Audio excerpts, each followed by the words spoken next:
it's me Dan from the Reaction and Review channel. So today I'm doing a film review on the Moral Engines film. So I watched this film in the cinema and basically this is my film review of it. So just to give an overview of the film is based on like moving towns and cities which are like on cars and vehicles. So they picked London for example, and basically London is able to move around the globe.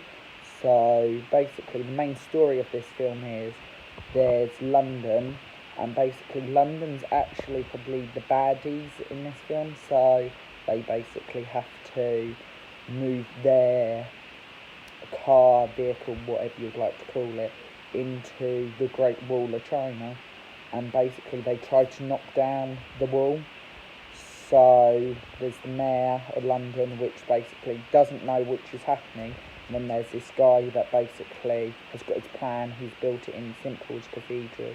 He's built it up, and basically he is actually the main culprit of the whole story, and he's actually affecting the rest of the lives of all the Londoners in the town.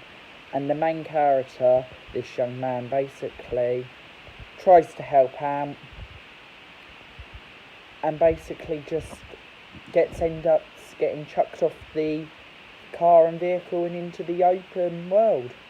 And basically he then gets picked up, he meets this girl, which basically the baddie from St Paul's has basically killed his mother in the past, and basically taken a weapon which they have found of ancient history. So basically the film is all based around history and stuff. So it's all about the world and computer technology, how it's changed in the days. So just to sum up on the film, personally, the beginning of the film I felt like, oh, what am I watching? But you've got to wait until you get to the main part.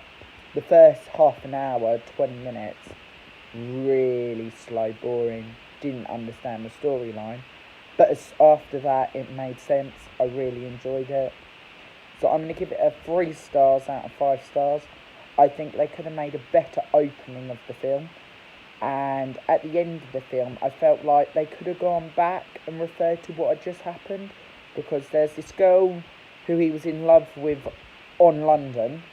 But then he obviously met this girl outside of London that he's also fallen in love with.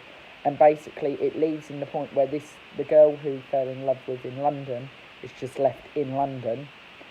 And then he's just left in a balloon floating around trying to save in his plane.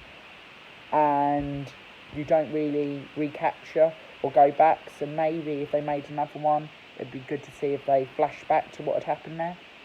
So that is my personal review. Luke's review will come after this film.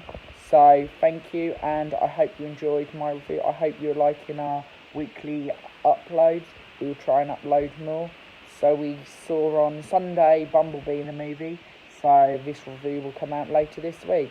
Hope you have a nice day, and thank you for watching. Goodbye, this is Dan out. It's Luke from the Reaction Reviews, and now I'm reviewing the newest film that we watched, which is called Mortal Engines. So this film is a good film. It's about how this 100 years later, how there was a massive war and how this massive beam destroyed every city, and now all cities have to be on wheels. So London is portrayed as the evil one, and then this lady wearing the bandana is called Heather Shaw, and she's trying to kill the main guy underneath her dad, who she doesn't know is her dad, for stop him from destroying the rest of like cities, because he's got an evil plan. So she teamed up with a boy called Tom, who was kicked. She got onto London basically, and she ran away because she failed in her attempts to kill the main guy of London. And then this, I'd say, like, poorish boy goes after her to try and get himself some London money, I suppose. That's what he's trying to do. But then Heather tells Tom too much stories about the man who runs London. And when he tells the main London, who sees him after he just missed catching her when she jumped off the engine, he kicks him off, and then they work together to try and stop London from destroying the rest of the world. And yeah, that's basically the review. I'd recommend that it's a good watch. I'd recommend you go see it because, well, if you don't like action films, this film isn't for you. If you like action films, the action near the end is amazing. So it's definitely a must-watch film. Probably going to be in my top 10 for 2018 for films. And in the rating system of in-or core, average, poor, and bore, we are going to rate this. I'm going to rate this core. Not seen an in-or film yet. In-or is 5 stars out of 5 stars. This is not a 5-star film. It's certainly much a 4-star film, going on the 5-star. I thought they just need to improve the first 20 minutes of it, because that was the part where that was the bore part, but it certainly got better, and it was a core film. So yeah, that is my review. Thanks for watching, and